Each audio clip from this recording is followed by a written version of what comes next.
I really appreciate everyone taking the time to make this journey, this pathway down into our ancestral homelands.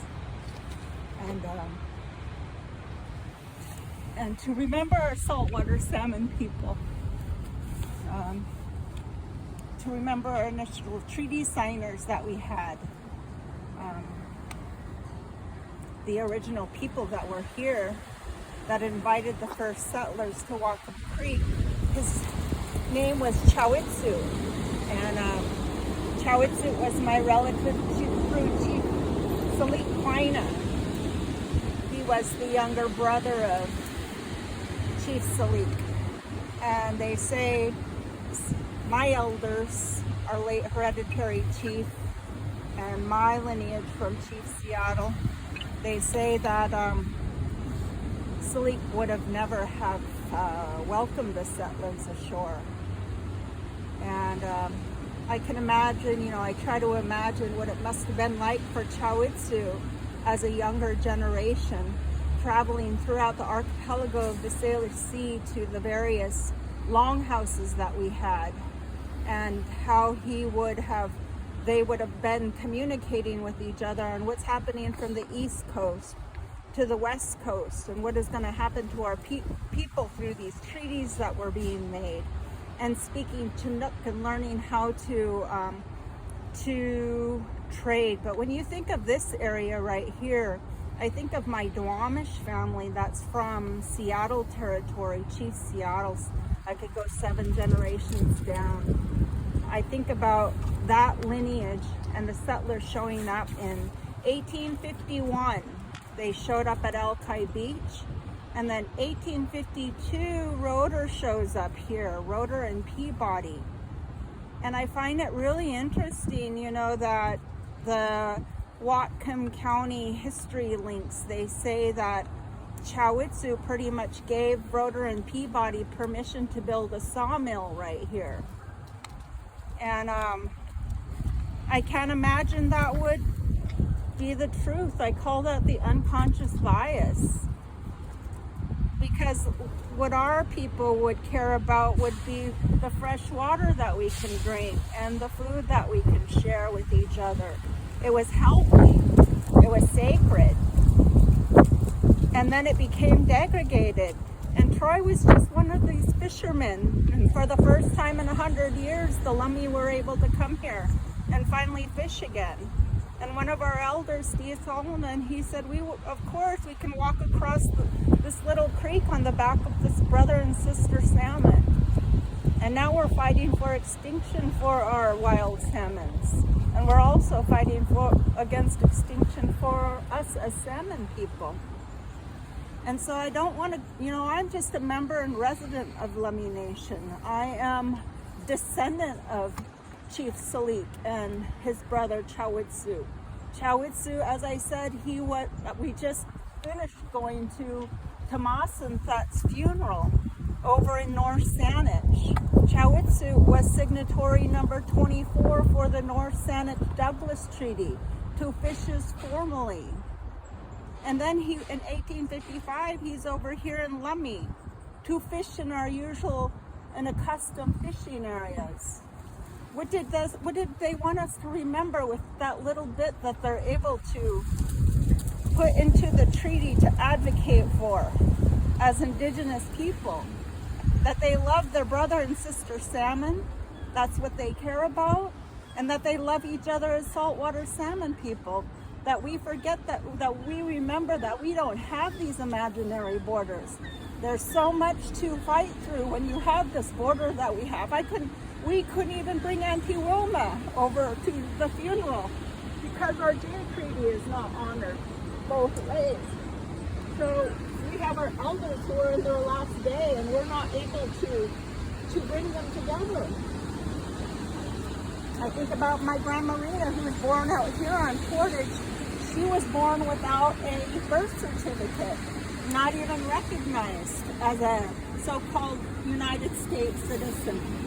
So there's all of these issues that we have to come through. And so when somebody like Sadie, we're going down to where this longhouse is going to be. If Martin Luther King can have a dream, then so can we.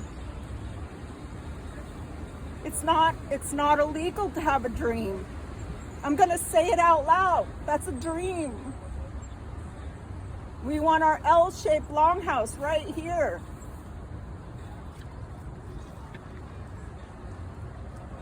To represent we're Xwotquemish people. That L-shaped longhouse comes from Sunhunep.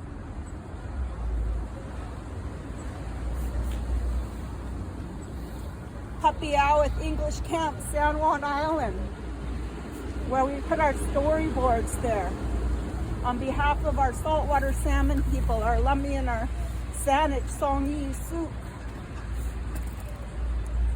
Cowichan, Samish, 600, 800 foot longhouse, where people could come in and stay as long as they had to stay. Take their place in the home. Come in for potlatch, to sing and to dance and to share their wealth with each other. What was their wealth?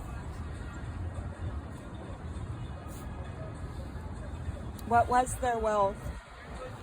When I think about our cornelians, our reef net captains, when I think about the willow tree that made the reef net, when I think about the sacred responsibilities and gifts of the willow trees, and where were the willow trees located throughout this archipelago of the Sailor Sea?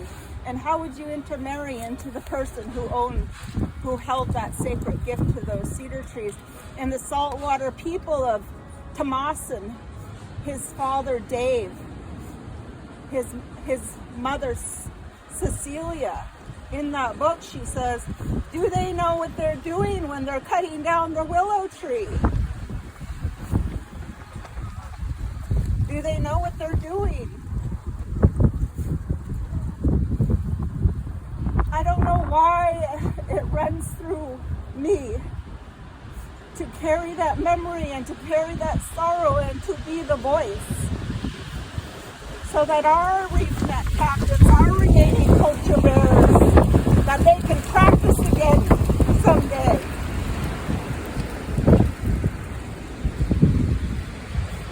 And all we can do is rely on each other and hope that we can create a new educational system, that we all can be valued, that we can all remember who we are and where we come from, like our hereditary chief said.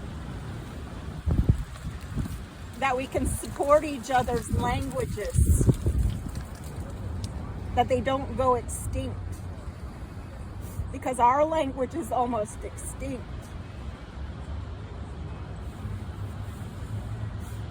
And so every day I wake up, and that's what I advocate for, every single day. Going over to Lewilnu, over into Saanich, standing behind Lewilnu School and knowing that we are building together. We're still building, that we're going to bring our children together out to the islands to remember who they are and where they come from, to remember the word Whatcom, Susha Island, to remember the word Kwastlmut, Henry Island, to remember the word Paquiawith, to remember Stolkol, San Juan Island, to remember all of those languages, and to remember that if we have that support to put our longhouses back in our ancestral homelands and let this place right here be the beginning of this, and we allow our Lummi, our saltwater people places to heal, I can guarantee you with our presence and our practice, we will help restore the environment, and we will serve as a layer of environmental protection through our treaty rights of the Douglas and Saanich treaties, and through the United Nations Declaration of the Rights of the Indigenous People, through the United Nations Sustainable Development Goals, through the rights of nature, through our natural laws. And these stones are the stones that I hold to say that Troy found these in front of our house. These are called Suan. They're the magic of your word. In Saanich, they call them the quintalis, the basket dancing stones. They're the stones that come to you across the water. They say the old people used to be able to take a feather and they'd pierce the stone and the stone would screech and the song would come from the stone. They would go to the potlatches to witness the magic of the basket dancing stones. My grandfather, Thomas Jefferson, goes to Cowichan to witness the magic. He taps on the stone to see if it's real. It is a real basket dancing stone. These stones came to Troy and he gifted them to me with male and female balance. It has my thumbprint in it. Uncle John Stolpwolf, he tells a story about how the Creator threw the stones and created the islands for our people. 1 week after that, Troy finds this stone. It has a heart with a little goofy face on it, saying, "Don't worry, be happy, everything's gonna be okay." You tell Uncle John, look at my stone. That's Tomasin's brother, Uncle John. Uncle John pulls out his stone and he says, "We're twins." Nick Claxton of Two Fishes, formerly Troy's relative. He got his PhD on the Douglas Treaty to Fishes formerly. Nick, look at this stone. Here's the San Juan Islands and here's Vancouver Island. And he says that's the border.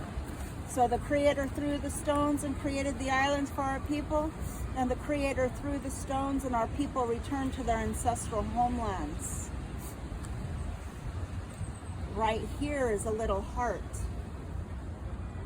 And the Siouan is crying a tear of joy and happiness.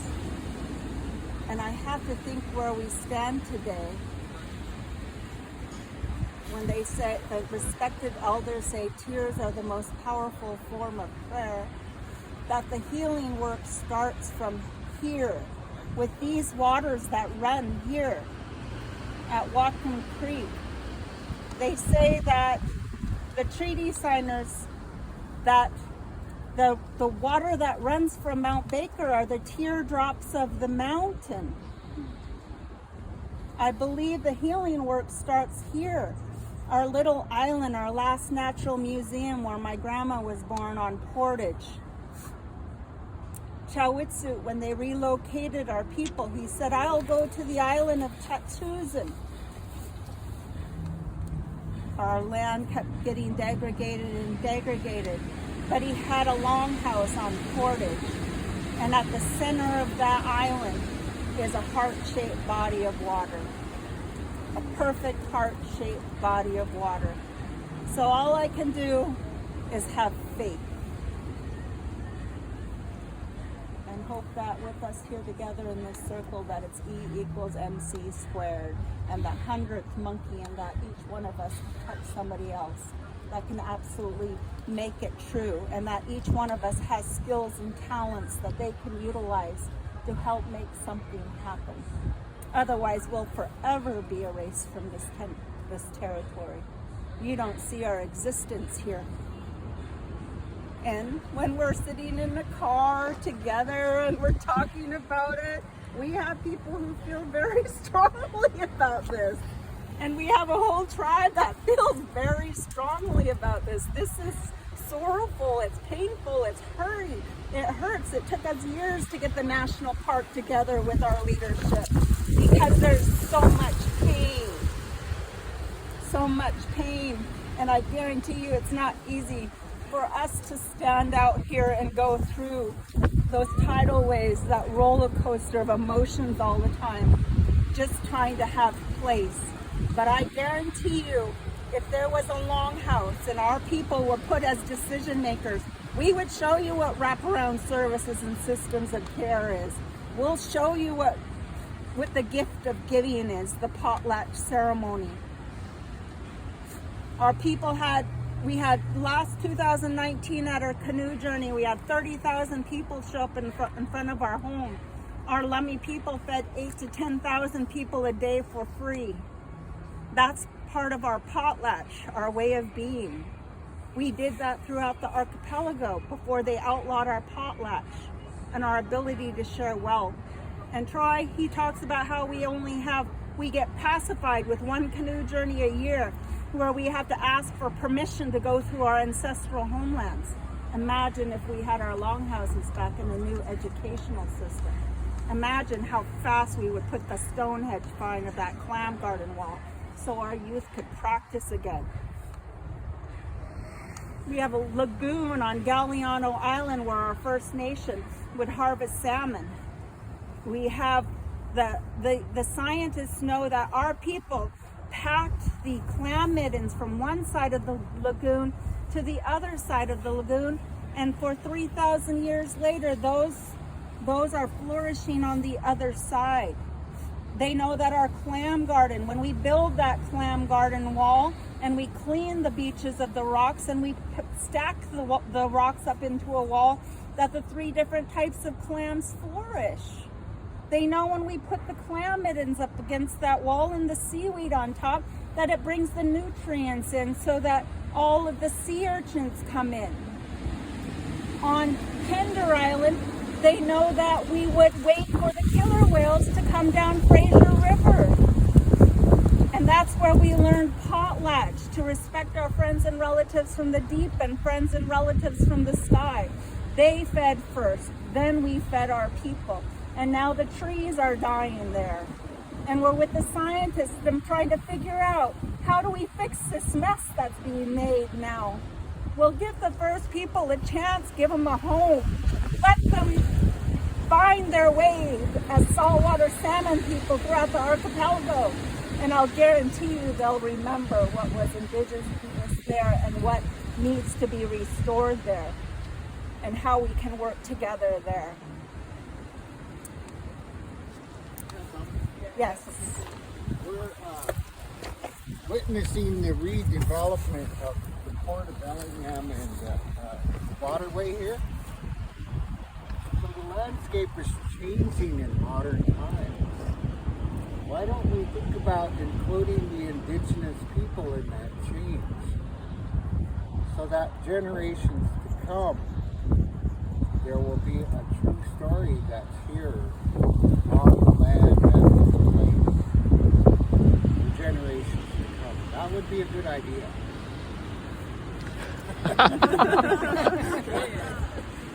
Just a little note, this is where we get the word Whatcom for our county. This used to be Xwotquem, and you could hear the water from miles away. It would be roaring. It was the word for noisy water, Xwotquem. And this is also where it was degraded so that the trees could be deforested and taken down south into the California area. This would be a really great location to have a longhouse return to our people. I feel like in the past few years there have been a revitalization of king salmon coming into this creek, and that's symbolic. Our saltwater salmon people want to return back to their ancestral homelands. Our saltwater salmon people want to see this place restored, and in this location as well there's a lot of signs for native plants. So there's, like right here, one of the kopite trees, the cedar trees, and these are really symbolic for creating tools, and it's also just a symbol of strength. We would be able to harvest from these, and then Tanya on the screen is working on creating. So in Gavin's little pocket, Tanya's been working on building up some more of our 13 Moon Food Sovereignty curriculum and making sure that our people will be able to go back into our ancestral homelands and to harvest via reef netting technology, which is something that we're working to restore with our SOS Stewardship Corps, our Spirit of the Twelve Coalition development, and various efforts like the Longhouse restoration. So working on the twine is something that she is going to be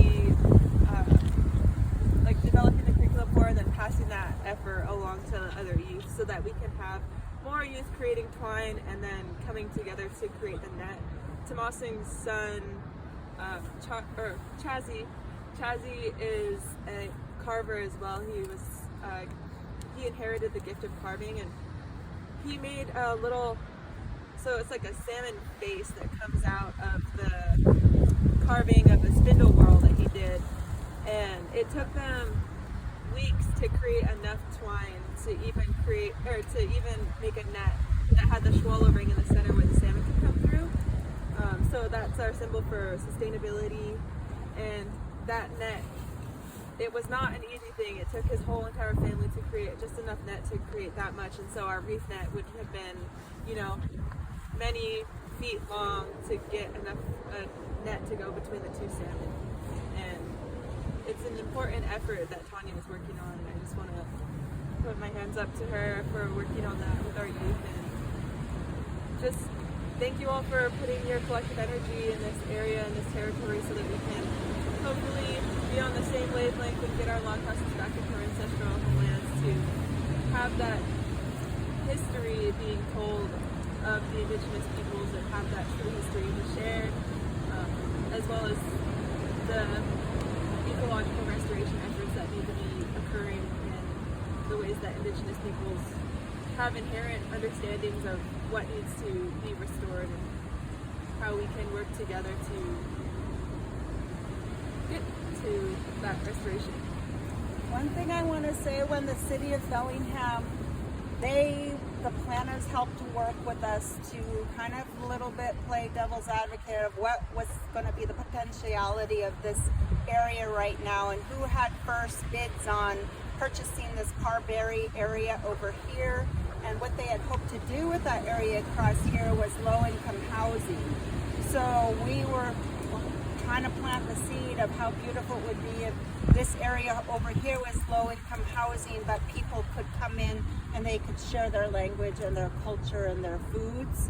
And then you have the L-shaped longhouse right here, and that's why we co-founded Whatcom Intergenerational High School, so that at full capacity they could lease that space at $4 million a year potentially.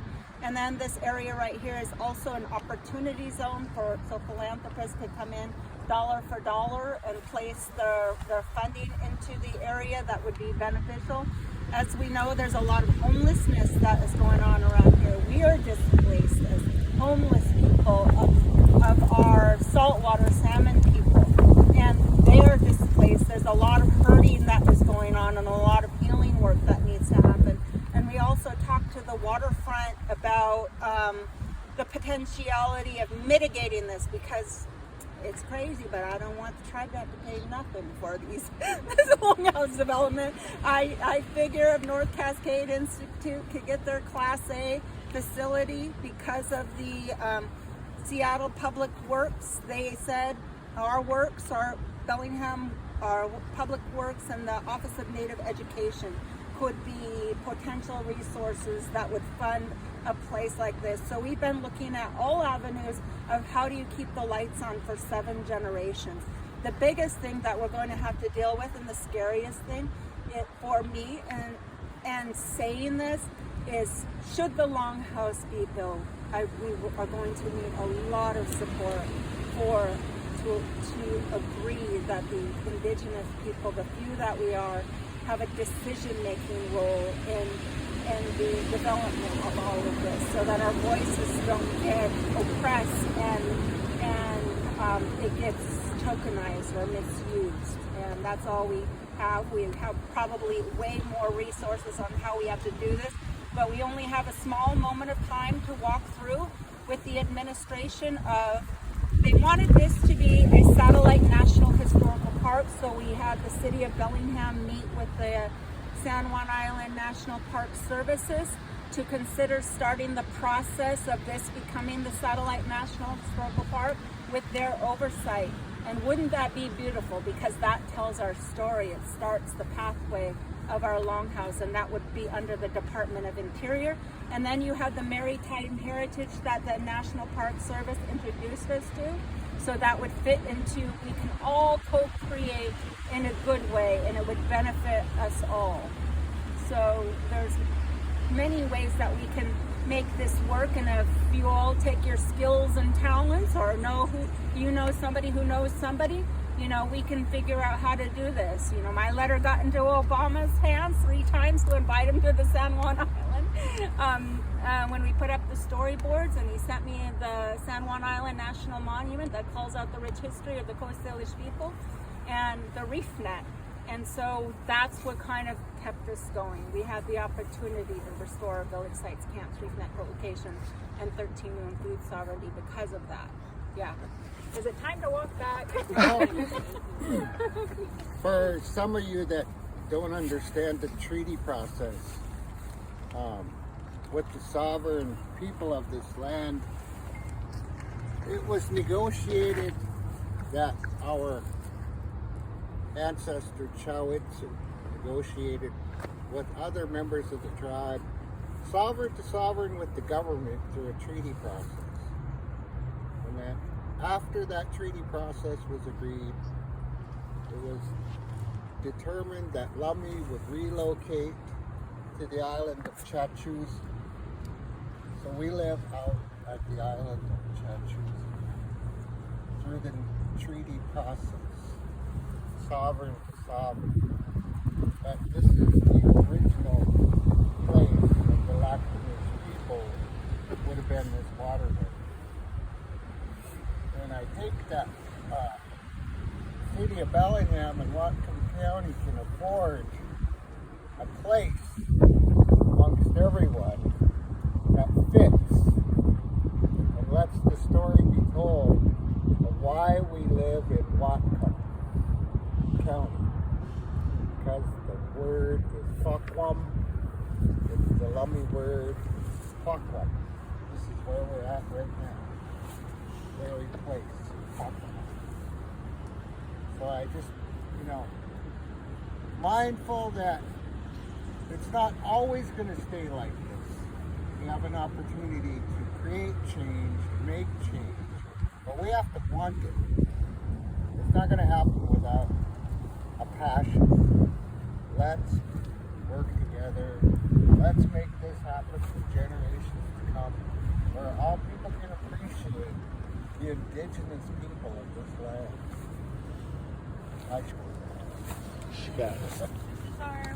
Our Shwola preserves our Shinu, our salmon, and that is our food sovereignty. That's our ability to feed our people. And so we need to maintain our relationship with the Shinu, and we need to maintain our relationship with our place so that we can continue to do that and pass that passion on to future generations. And as the theme of this whole cohort goes, we are all salmon people, indigenous to Mother Earth. Salmon people are worth saving, and salmon people know no borders. So you are indigenous to Mother Earth, you are salmon people, and we all have a reason to be doing this. We all have future generations to be looking towards, and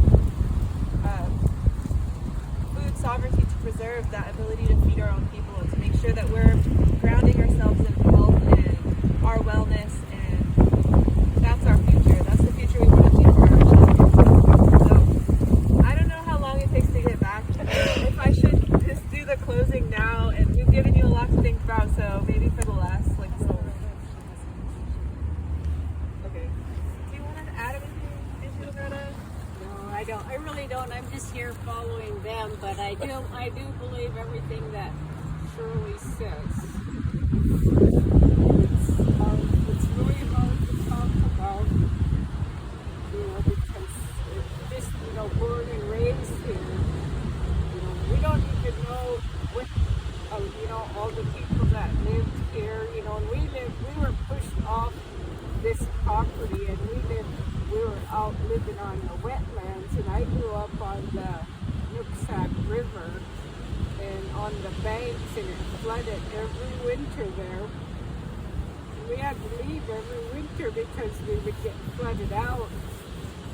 And we just lived in shacks, and I look now and I look around Bellingham. We weren't really raised here in Bellingham. We lived on the reservation, and we weren't allowed to leave the reservation, or we could get into trouble, and we had to stay there. And some of the families would try to leave or get caught leaving, and they would get thrown in jail for it. And so it's just, real hard. It would make me happy, to have this happen.